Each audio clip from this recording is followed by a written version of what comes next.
I will be talking about the cello bow hold. Even though I only have a violin bow with me, I will be doing the cello bow hold on my violin bow.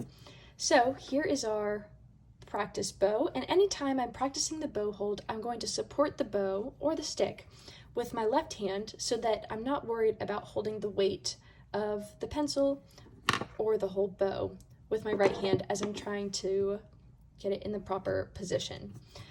So before we start, we're going to get our shadow puppet. So the tip of your thumb is going to be touching the first knuckle of your middle two fingers.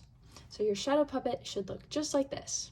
All right, so now I'm going to take the bow, again supporting it with my left hand, and I'm going to put the tip of my thumb on the T. T is for thumb.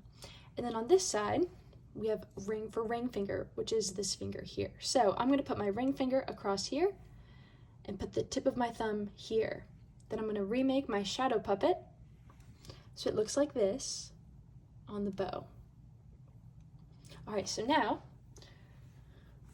I like to get from here to the bow hold, we can have happy ears and then sad ears, happy ears and sad ears. So if you do that a couple times, happy ears, sad ears, happy ears, sad ears, you should have a nice relaxed bow hold. The important thing about this is that you shouldn't have a straight thumb. That's really important. And you want a little bit of space between all of your fingers. We don't want this because this will lead to tension and limited movement when you're trying to play with the bow. So a little bit of space. You can start with your shadow puppet, happy ears, sad ears. We can also do, if we just start with the thumb, we have the fingers up and then just lay them down across the bow. The cello bow hold is very straight and even, as opposed to the violin bow hold, which is more pronated like this. So cello bow hold should be very square. Your fingers should be perpendicular to the stick for the most part. When we transfer this to the bow, your thumb is going to be on the very corner of the frog. So not in this hole, but on the corner. So here's what that should look like. And again, the cello bow is a little bit bigger, but I'm going to do my best with the violin. So here is where your thumb should be. Tip of your thumb on the corner of the frog. Then I'm going to make my shadow puppet like this.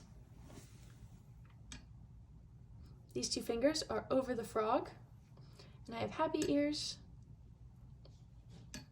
and sad ears. Happy ears, sad ears. Here it is from this angle. Happy ears, sad ears. My fingers are just laying across the frog and the stick. Make sure that they are not reaching too far over. We don't want to risk having a grip on the bow. So not too far over and not too high either. The end of the frog should be about where, the middle of your first part of your finger, depending on how long your fingers are. Happy ears, sad ears. So here is the cello bow hold on a violin bow.